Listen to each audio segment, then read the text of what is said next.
recording. And I'm going to share the spreadsheet that we've been using and just go over the spreadsheet with everybody ahead of time. I think actually, now that I think about it, we went over this process in the economic development side of this, and I'm thinking everybody in the room now went through that process with economic development. Is that right? I probably hadn't, so I wouldn't mind getting a copy of this. Okay.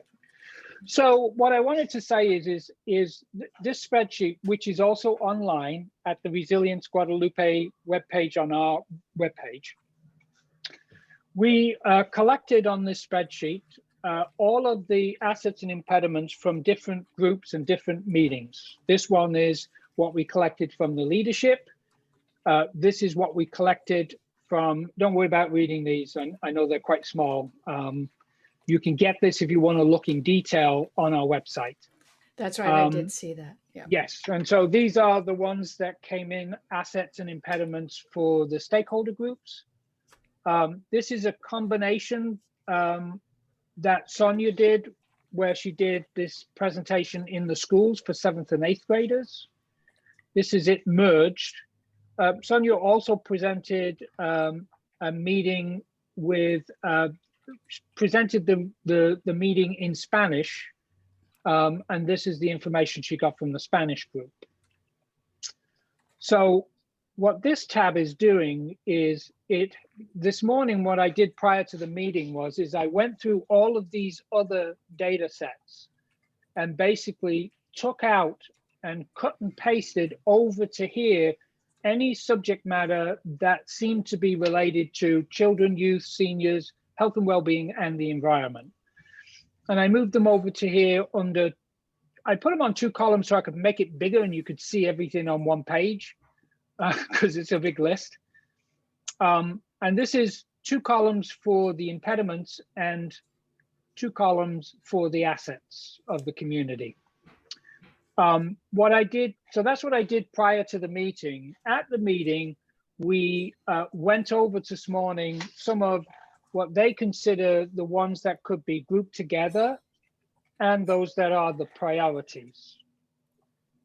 And then on this side, you can see we did the same, but I will say on the asset side, we didn't go through everything. So we may want to start on the asset side tonight to finish that side off, sort of thing. The purpose here is to look at one from the list, what are some of the things that are duplicative and are saying basically the same thing, and we want to join them. Then the next thing we want to do is look at what's left and say, what are from a resilience perspective, what are our most important subjects that we need to pull out of this? And that's what I would like to do secondly. I think the third part we may not be able to do just for time purposes, and that is where we start looking at, and we may do this in a stakeholder meeting after finishing the focus groups. And that subject matter is, what are the kinds of things, looking at our priorities that are assets and our priorities that are impediments, what are the steps that we can do? What are the things that we can do to work on those items that are short-term, medium, and long? So for example, short-term could be, let's say, let's pick something on here, after school enrichment, right? So short-term might be just working with the school district and the city and the rec commission on what can we do right away that doesn't need money, doesn't need anything, but can be started immediately. That's right. Then you look at things, what do we need to do to make it more long-term? And that might be your medium stuff. And then the long-term is how do we make sure that this happens all the time, and where can we get a long-term funding source to make sure that that goes, right? I don't think we'll necessarily get to that, but if we do, that would be great. We have somebody else entering, so I just wanted to stop for a second and let them join. before we go in any further, is there a sense that we want to make sure he's joining? Is there a need for us to do a quick introduction to everyone, or do we all know each other? We kind of all know each other, I think. Yeah. Okay. Did you say someone else was joining? I just see the same. Yes, Charles Edwards is trying to join. Okay. And I don't know know Charles that I know of, so we might do some introductions when he gets into the room. Okay, so I'm trying to make sure I get everything on the page, and there's a few things further down here.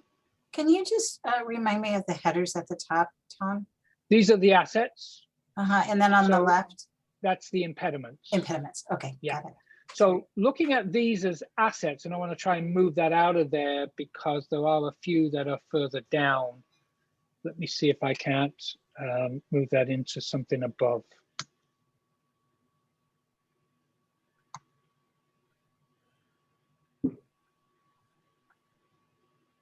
Yeah, I could put that one over there.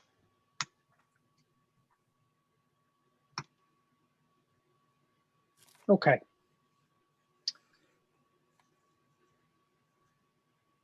So that actually can go out, and I think that's it. So from an asset perspective, the one that I can't get on this page is fast emergency response.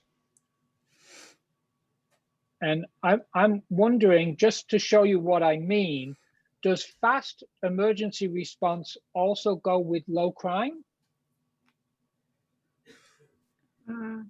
Well, they're as a an little idea. different. Yeah, they're a little different. One is, you know, city-funded resources for fire, etc.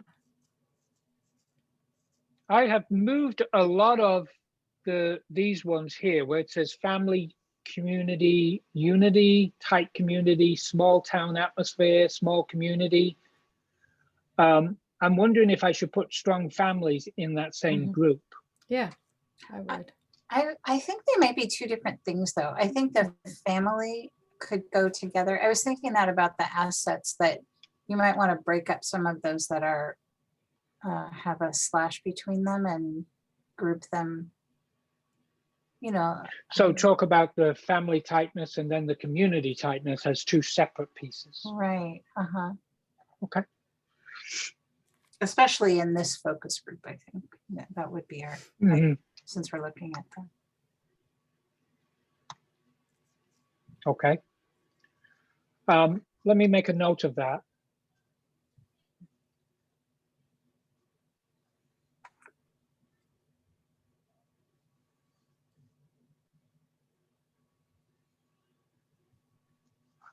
Okay. Anything else that you see?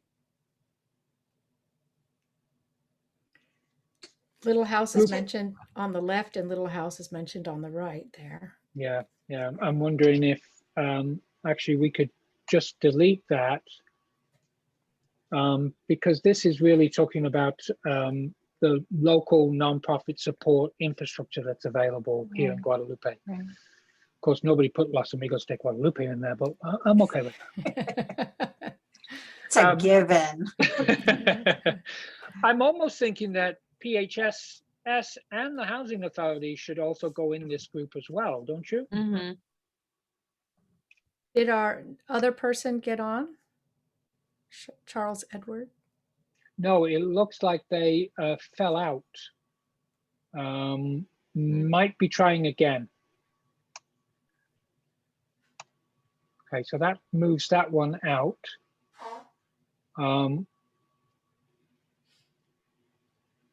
Sonia, do you want to check our list and see if you have an email for Charles? Yeah, I'll check. Thanks. Let me go back in and share the screen.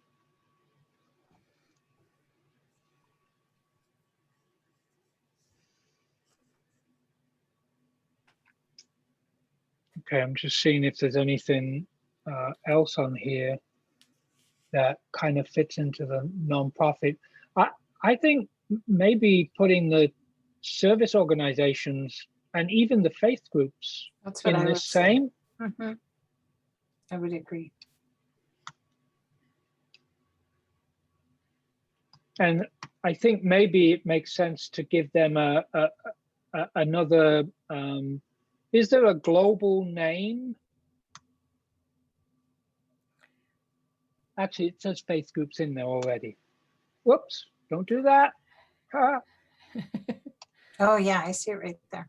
Yeah, they're already in there. So, and I can expand on that by adding in. In fact, I should probably put in the housing authority before I forget, just to put it in there. Small town atmosphere is repeated twice. It's in on the left side. Yep, and it's also down in the blue. Small town atmosphere. Ah, you're right. Okay, let's pull that out.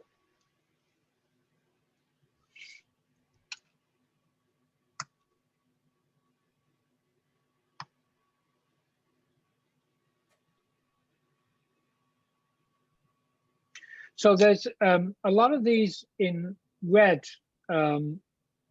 feel to me like they fit that same together, which is the environment around and in Guadalupe, the natural beauty, cultural historical center, the Dune Center, parks, climate, open space, 360-degree views. Do you see them all as the same, or is there something separated there? Well, I only see one differentiation in my mind, that some are man-made constructs, you know, tourist focused, and the others are just the natural, the environment that's there that needs protecting. So I just see that difference. I think you could probably, if I'm hearing you right, put that up here. Yeah. And then you could take the 360 and also put it up here. Yep.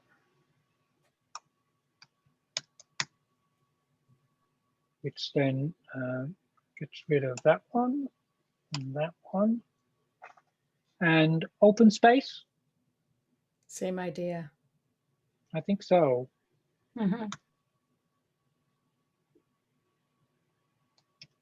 You gave us an easy one.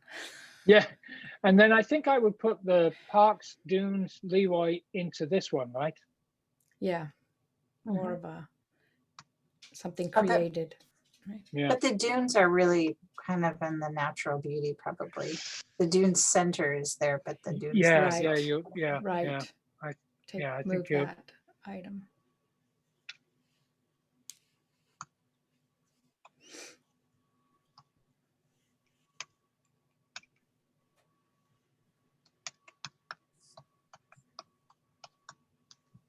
It just reminds me to add all of the parks in there. And then the dunes go up here.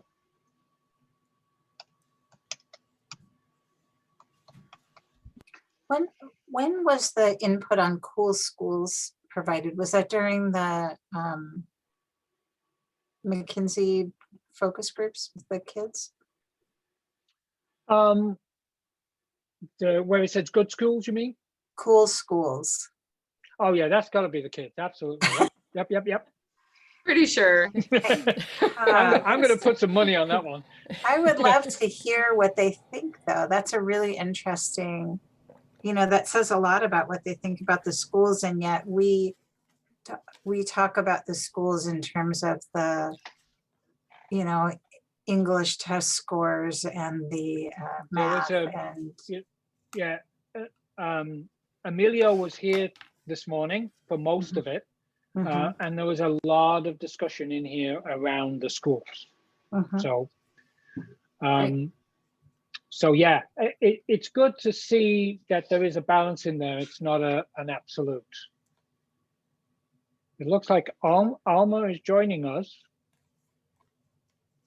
Hey, Alma. And I don't see Charles coming back, so. I'm sorry, I just had to change device. We don't have a contact. But I'm still here.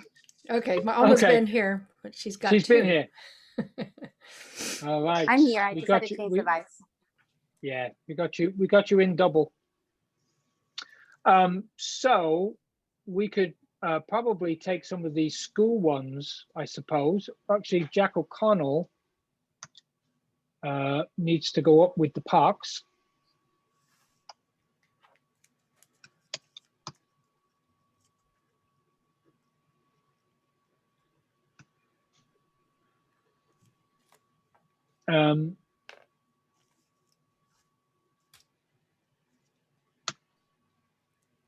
This can go in cool, good schools. They're not just cool, they're good. I thought I saw something else, new classrooms. Did the schools get new classrooms?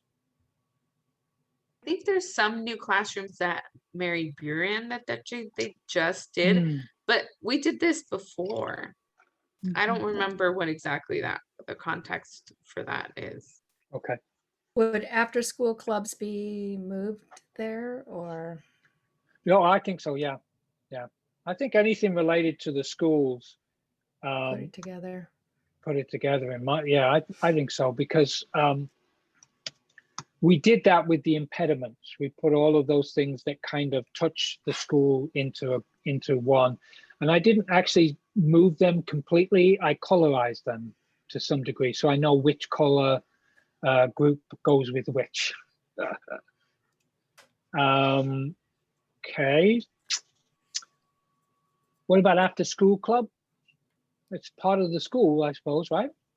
Yeah, it's been mentioned. Oh, so I've already did it. Sorry, I already did that. Yep. So is the right-hand column is what the students, the young folks came up with. Is that right? No, they're mixed in. No, okay.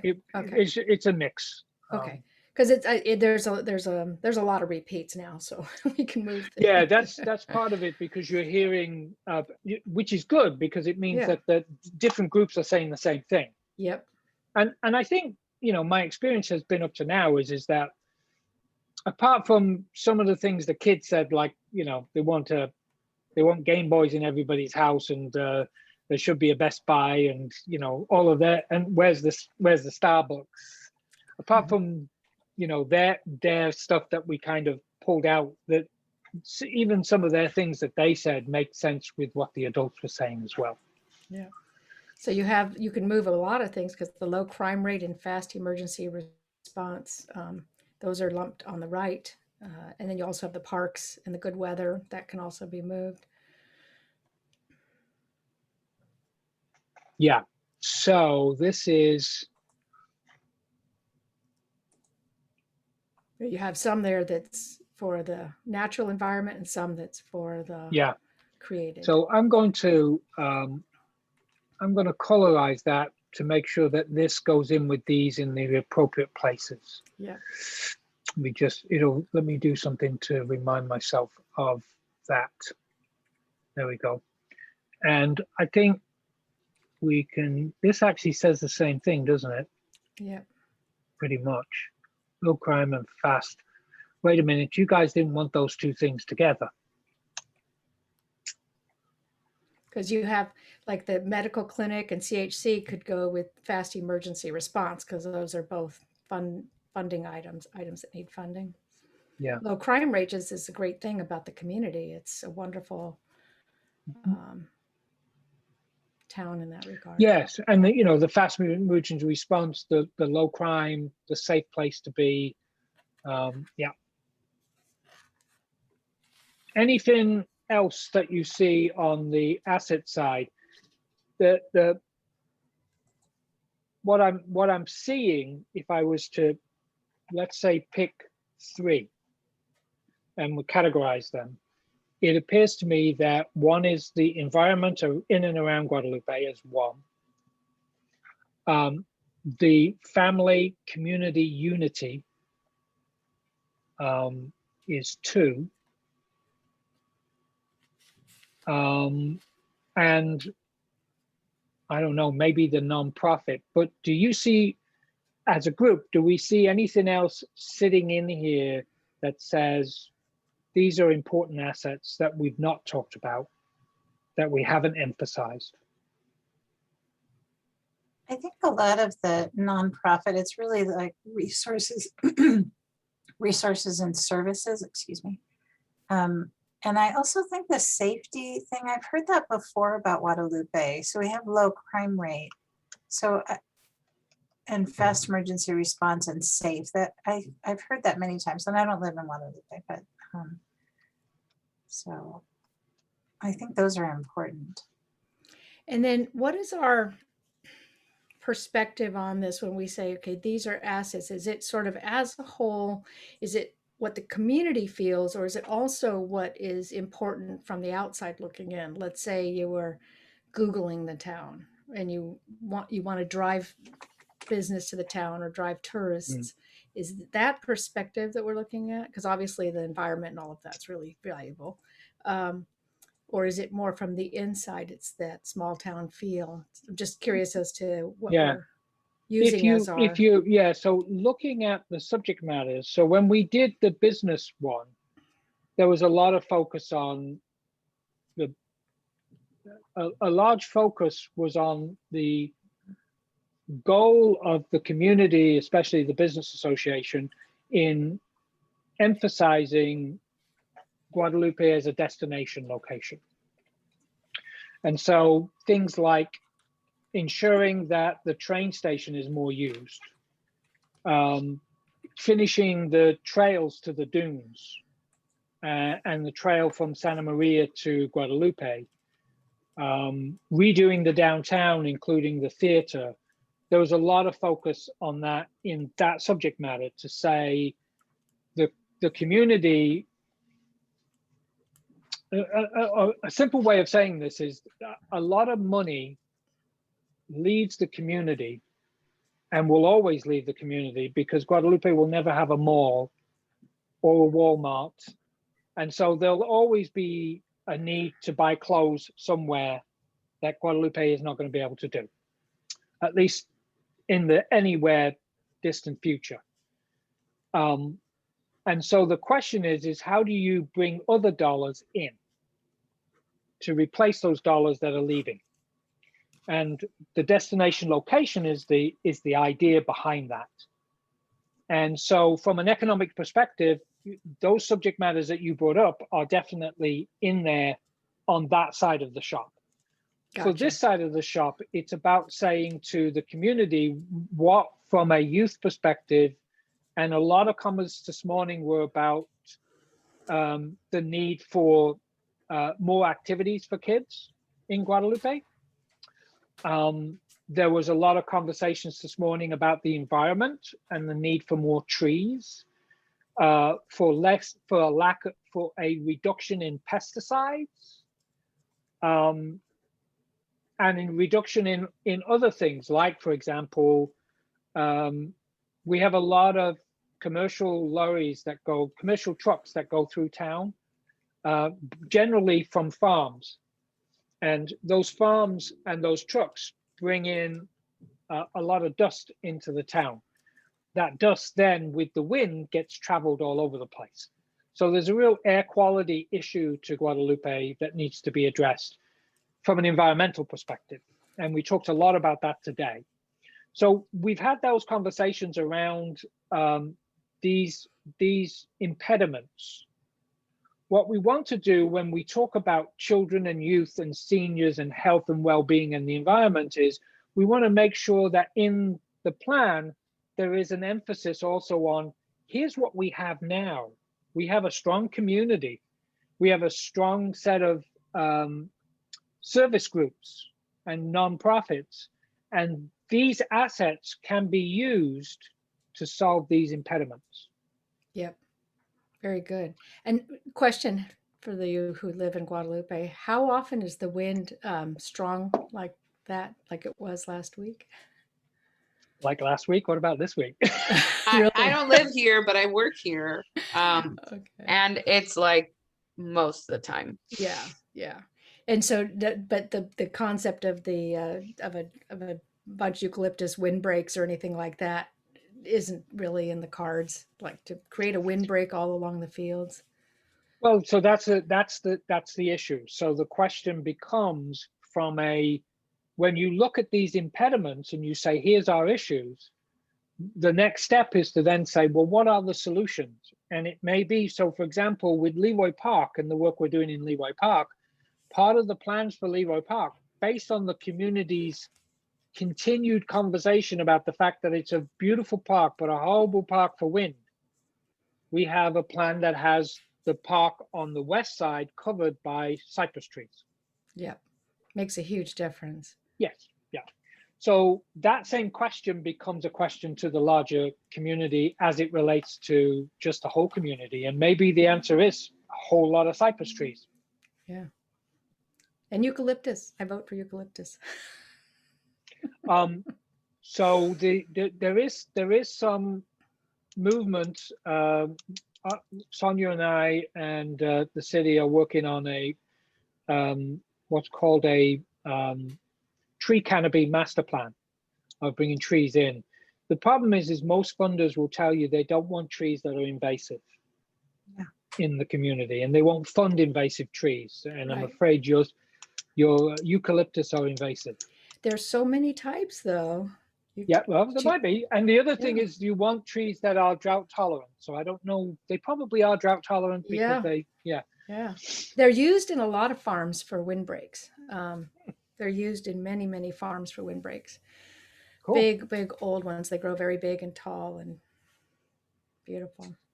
I also wonder if the thought about Guadalupe is that they're expected to be a shift over the next 20, 30, 40, 50 years away from agriculture and more people moving, more housing developments. I know the one housing development took a very long time to develop. So, maybe it's 70 years, but, I wonder if people talk about that, if there's a connection, or maybe there's a different route that the trucks can take or something like that.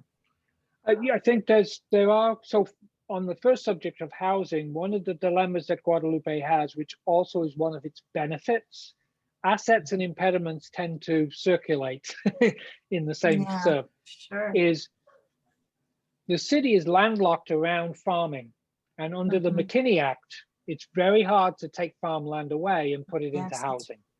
Right. So and I'm not recommending that or suggesting no. I'm just wondering if there's a thought. Yeah.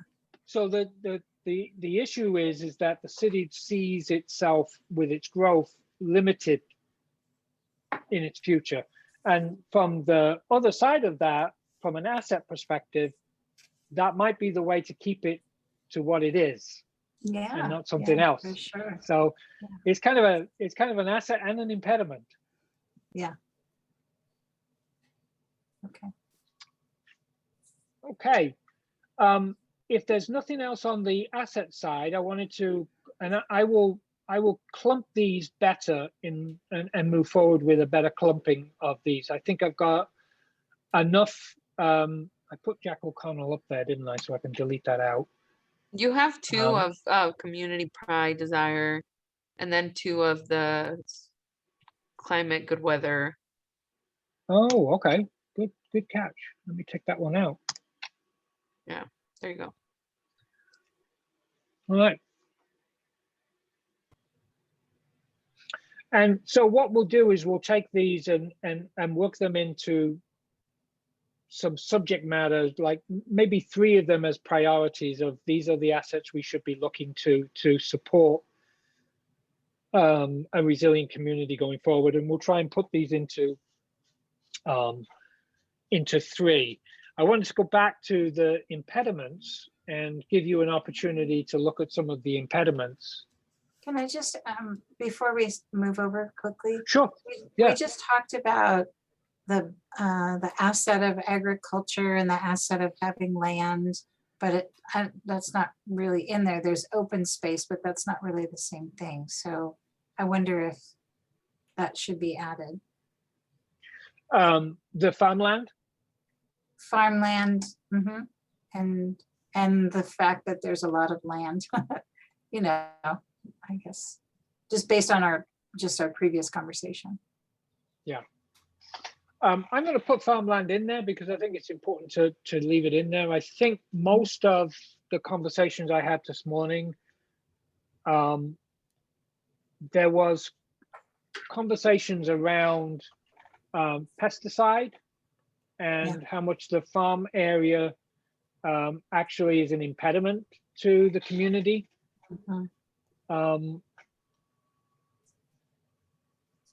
So I think you put it in there because I think it's an asset. It's giving people jobs. So I don't think it's not in there. And I It's don't it's think one of those. Guadalupe. Go ahead. No, sorry, go ahead, Eileen. Guadalupe wouldn't be a small, tight-knit community if you turned it all of that land into housing developments. So That's right. Farmland protects. yeah. Ooh, how about I write that down?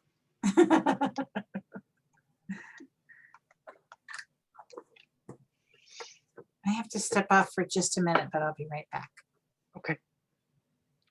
So I think I have most of them on here. I might be able to, there's a few down at the end that I'm not getting to. So let me see if I can.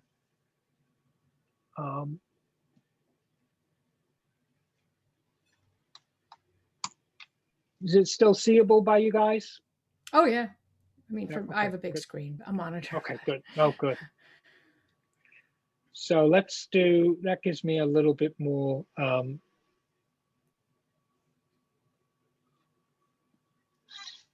So you can see that, and I still need to take some of these and group them as I did in the other one together in one cell. But there was some conversations around the red, which was focused on the school. There was a conversation around needing a high school, that there isn't a high school, even though I did hear some comments about the fact that one adult who was prior had to go travel for his high school said it wasn't a bad thing, that it was kind of good to see a bigger world than just Guadalupe. But most of the comments were around the benefit of having a high school and not having it as an impediment.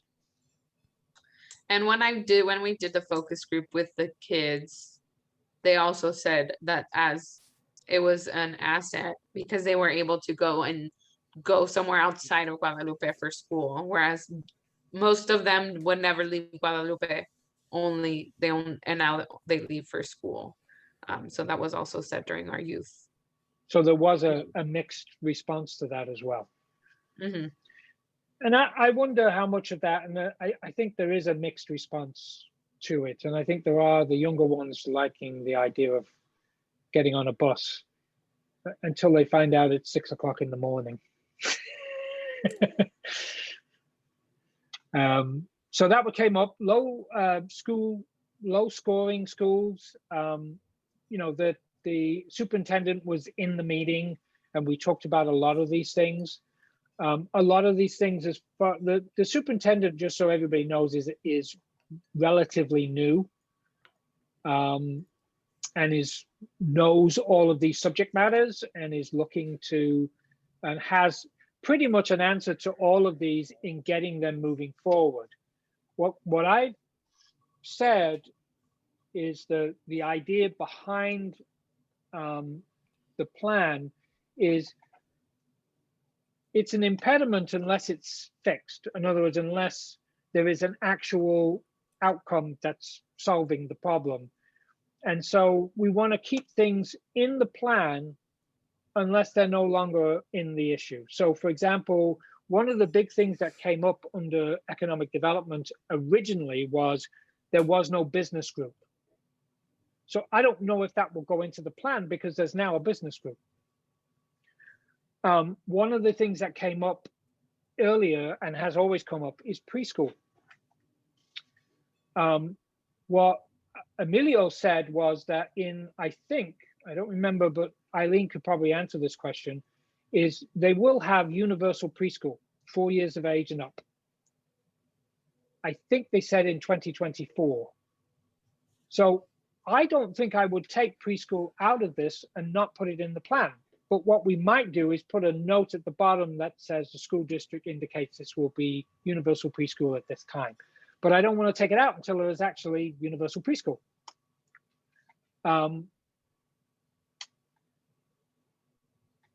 There is a perception in Guadalupe that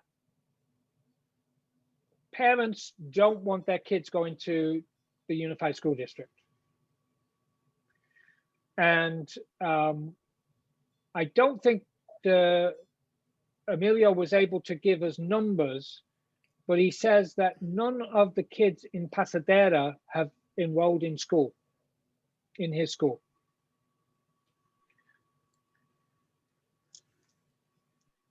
None.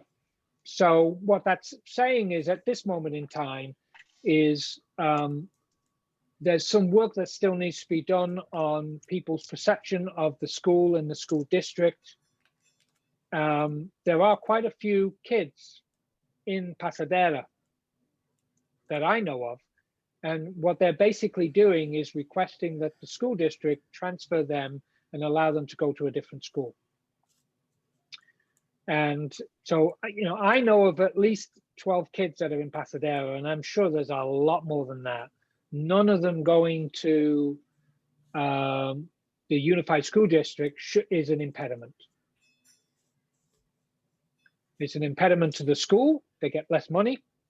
It's an impediment to the community because these kids don't interact with the other kids in the community. So it's something that should be looked at. And I see that as kind of important as well. So that's the red. I think that covers everything that was in there that was red. The blue was kind of an overall lack of activity in Guadalupe. And some of those things is just after school activities. Some of it is just general recreational lack. Some of it is there's no gym in Guadalupe. There's no swimming pool in Guadalupe. There's not a lot of things to do for teens in Guadalupe. So that focus was all around activities. We didn't have a whole lot, and I may end up having to deal with seniors by going and interviewing some seniors in Guadalupe, because nothing came up on the senior side in here. And I would suspect that senior activities should be also included in the activities.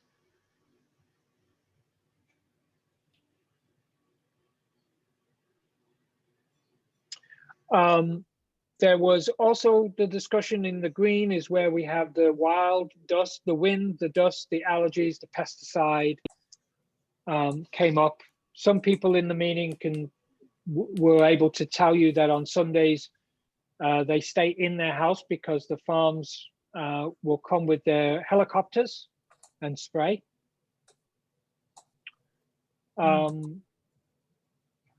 And the same with the bad odors, it kind of fits into the same category, but these are issues. So there's a scale, you'll want to know this, Sonia.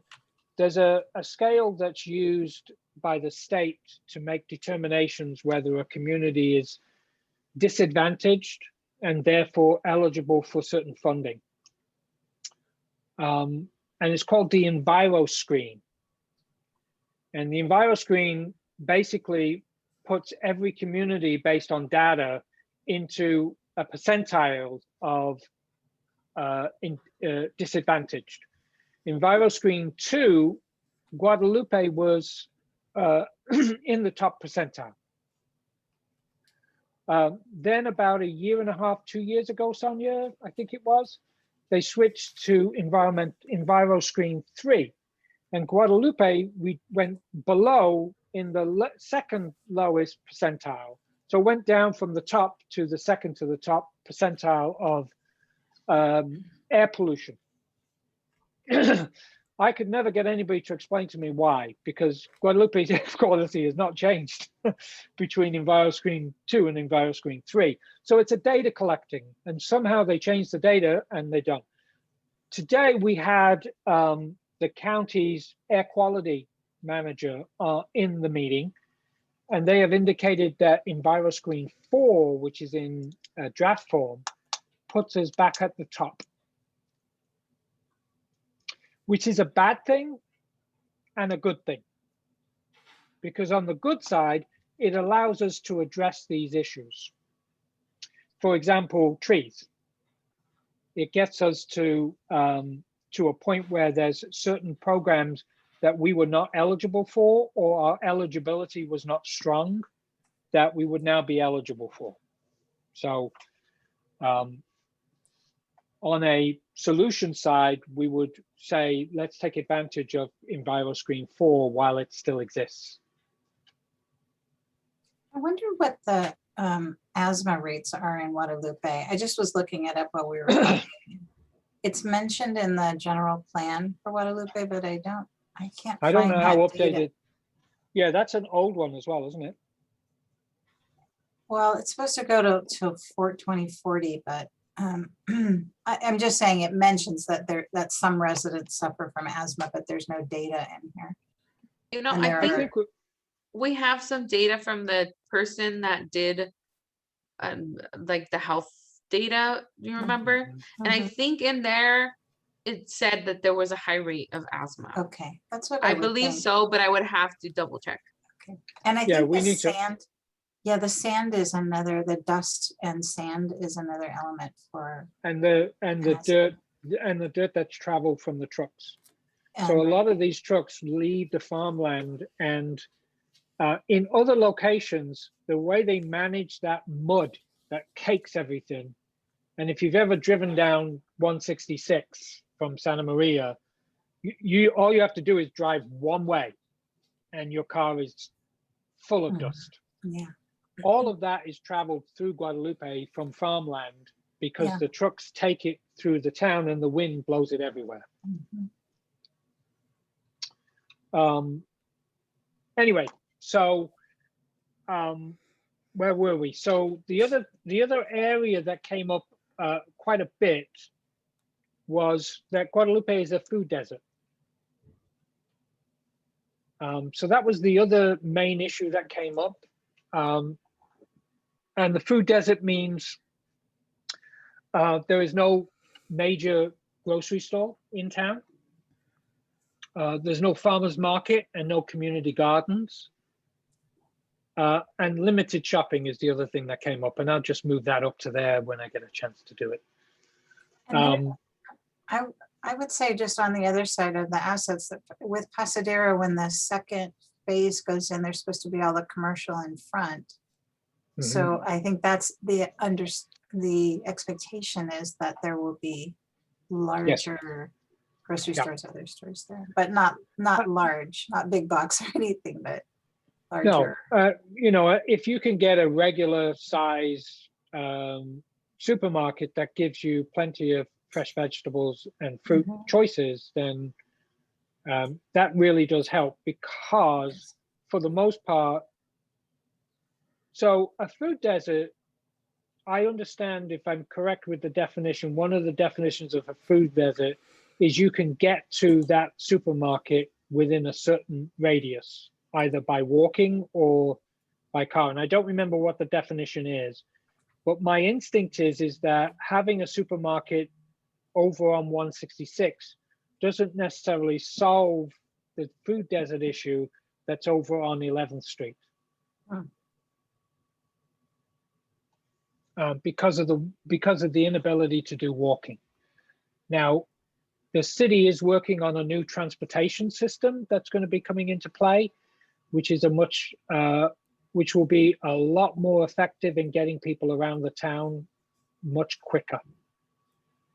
And I would guess that could help people get on the bus and go over to the supermarket and then come back.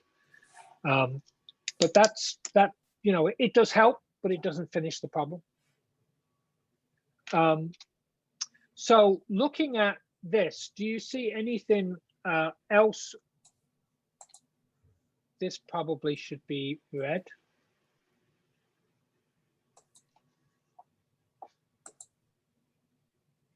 This is pretty much the same as the one that was said earlier, but I'm just going to turn it red. But this is the same thing, which is they take their kids to Santa Maria instead of going to school in Guadalupe. So I'm not sure that I see anything else. This doesn't quite fit into school district, but it kind of fits into the overall education. And I'm going to give it a different color because I'm not, oh, that doesn't work. What about, do you have a economic development or something, you know, It business? could, yeah.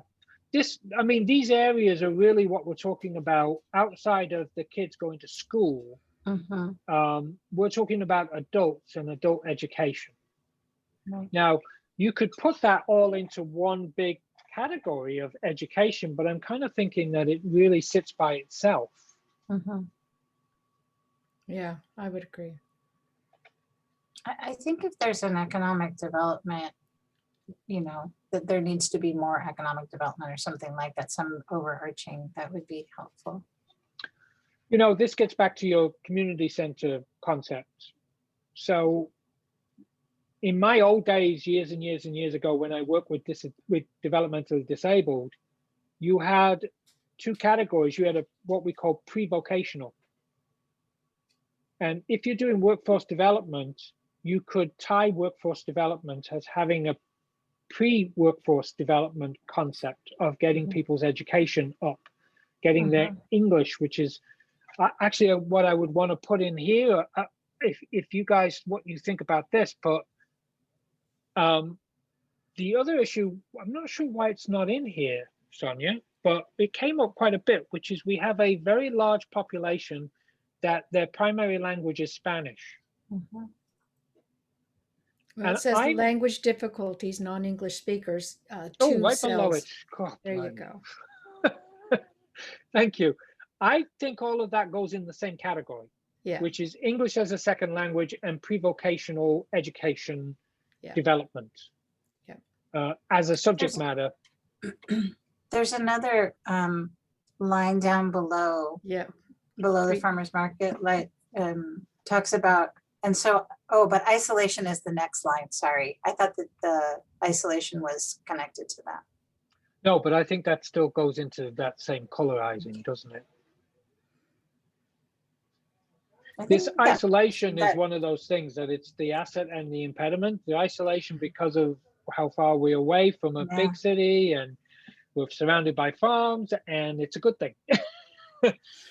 Yeah, I think it covers a lot of, or it affects a lot of the both the assets and the impediments. Yeah, and I think this access to produce would go with farmers market. Yeah, go with the farmers. Yeah, that's the brown. Yeah.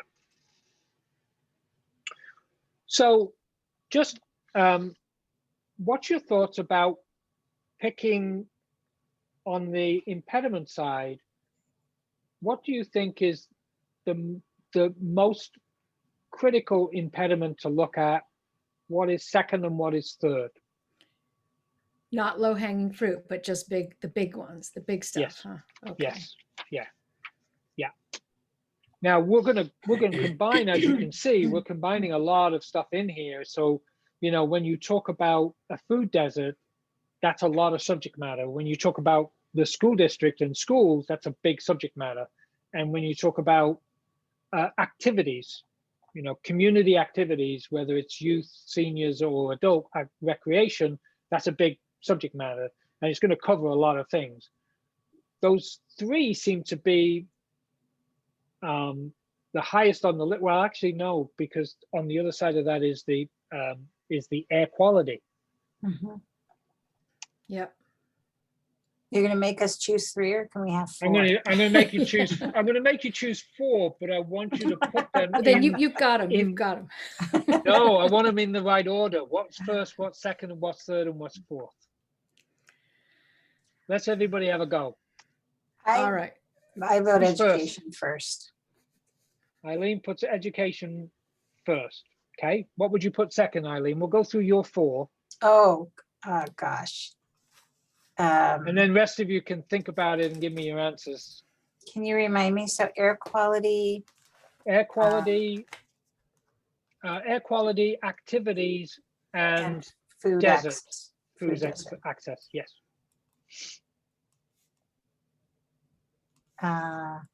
Gosh. they're all very important. I really don't like putting you on the spot, but you're on the spot.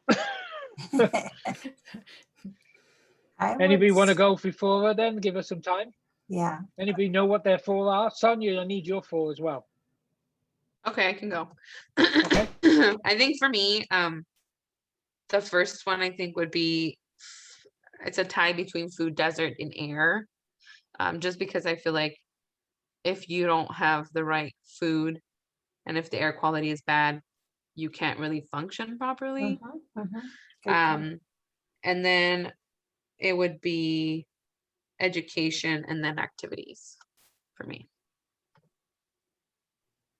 Okay. All right, I'll go since we can mention a tie. So Okay. Okay, for me, it would be air quality and activities, because I believe that if there were these activities, the bowling alley, the other things, that would take care of some bits of the food desert issue. But with the air quality improving and maybe whatever's attendant to that, you can get the community gardens growing, and then that would help as well with, if you get organic growing in the community, that's going to make a big difference on that. But air quality, activities, food desert, and education are also tied. I wimped out. So let me get, you have 2. Mm-hmm. First tied is air and activity, and Yep. second place goes to a tie also, Yep. ed and food desert. Food desert. Okay. Yep. Because I think some solve others to some degree. So they Yeah. are very connected. And again, this is not what can be accomplished soon versus later, right? We're not Right. We'll deal with that subject matter, because I think in most cases, you look at the subject and then you go out and you research, what are our options? What are the things? And this would be, to me, a larger stakeholder meeting where we sit down and say, here's are the assets and impediments we've come up with. These are the priorities. Now let's start talking about what are the solutions and see what solutions come up.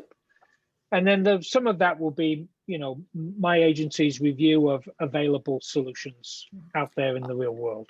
Also, air activities will automatically connect a little bit to the food desert situation if one of the activities was a community garden. Sure. So you kind of start to get people involved and coming together somewhere Yep. where there's trees creating a windshield. But the air has to be clean in order to do that, right? That's why it's Yes. still not right up there. I would go with air quality being first. I think You're that's changing best. from ed to air quality? Yeah, I couldn't remember what the other 3 were when I'm always, Okay. advocate for education, but. So you've got air quality first. Alma, do you want to go too? Yeah, I'll go. Yeah, I was just thinking, I'm not going to do them in order of my importance, but what I think is important, but what I hear calls about the most. And so I would appreciate that. Yes. Yeah, I'll go with that. Activities, food access, air quality, and education.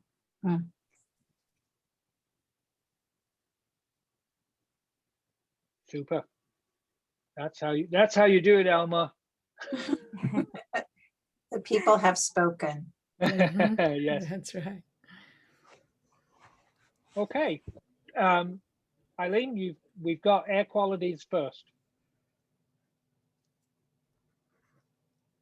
I would put education second and food and then activities, but that's not what Alma just said. So I don't want to speak for Guadalupe residents and say I'm not one. No, I think this is fine. It just gives me an idea of these as priorities. And we'll be taking these questions and answers and parts to this, back to the leadership for them to look at it. It'll get on the website as well. This is being recorded and we'll put it on the website for people's comments as well. So please, focus groups are about people's comments. I appreciate Alma because she does know and has interacted with the community for, can I say decades, Alma? You can definitely say decades. Yes. Three, Well, three decades, did- right, Alma? It'll I be didn't want to. 3 decades. It'll be 3 decades in 2026. Yeah. Will it really? Wow. Wow. Yep. Well, And you were born there, right? I wasn't born. you're a Guadalupean, huh? But I think I should be. I think I should be honorary. Oh, I do Honor- too. Yes. Yes, I agree. You should. Okay. Do you feel like you can want to do the same with the assets, or do we feel like we've got them in play? I think we sort of have 3 Mhm. colors Yeah. there that all make Yeah. sense. Yeah, I think so too. I think I'm okay with that as well. Okay. Let's see what time it is. So we're at the hour mark, just past the hour mark. We can theoretically continue to 6:30, which was the time on the thing, or we can say we've done what we need to do. Yeah, fix air quality. Woohoo. Yay! Such a simple thing. Well, it might be a lot. It might get us a lot more easy to do it. Again, with if EnviroScreen 4, according to the county, if EnviroScreen 4 actually puts Guadalupe where it belongs at the top of that list, Yeah. it will be really helpful as possible solutions. Good. The county's working on, they brought up at the meeting, the county's working on getting air purifiers Mm. for everybody's house. Oh, wow. That'll help. That would be great. Yep. Anyway, thank you everyone for your time. It Thank you, was Tom. it was Thank very you. productive. I've got Yeah. some great information to move forward with. And Okay. remember, we have 2 more focus groups coming up next Thursday and the following Thursday. Next week is, I think next week is housing, infrastructure, transportation. Okay. And And can then you tell me how many people were on the call this morning? there was probably, if off the top of my head, I would say there was probably 13. Okay. So next week, is it the same link? No, each one has its own link. Okay, If you go okay. to the resilience page, each one has a link on that Okay, page for the okay. meeting. So next week is the infrastructure, transportation, housing, actually- and something else? Yeah, let me actually just let me double check. Yeah, it's that one. It's built environment, transportation, and housing. Okay, good. And then the following week is governance and safety. Yes. Okay. Well, both of those resonate And for both me. of those are, and like we did this week, both of those will be repeated once in the morning and then again in the evening. Great. And if it goes like this, I think it works really well because it allowed us opportunities to redo some of it and also take off what we didn't finish, and you guys could finish off what wasn't done. Yeah. So I think it worked out well to have them these 2 at 2 different times. I agree. Next week and the And week you're after. welcome to sit in both as well, by the way, Yeah. if you want to waste 3 hours of your time on a Thursday. Well, I've got 40 years in signage and as a consultant and internationally and nationally. So all of those laws related to signage and free speech, it usually comes into play a little bit, both on the safety side and on built environment. So Oh, It good. might be. So the city did an ordinance or works with the Guadalupe Business Association on signage law.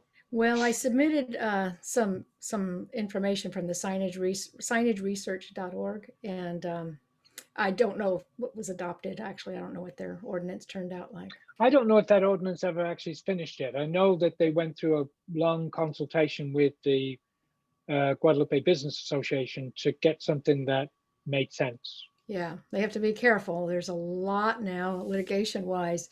You can't change somebody's brands or colors. You have to have it visible for a fire department. You've got to have ADA compliancy, so Title 24 in Wow. California.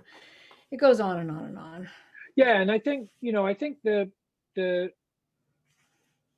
I suspect that the first version was not very good, and the latest version is much more nuanced.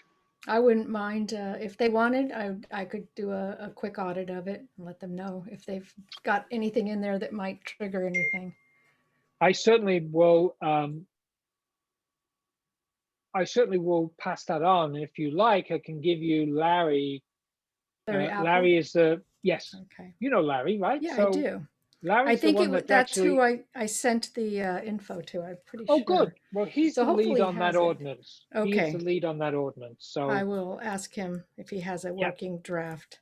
Because that lawsuit, the Reed versus the town of Gilbert, Gilbert's a tiny town just like Guadalupe. And that just went to the Supreme Court, and all of those justices made their decision in favor of the little guy Reed. So, you know, you have to be very careful on signs. sounds good. Yep. Yep. I'm gonna go ahead and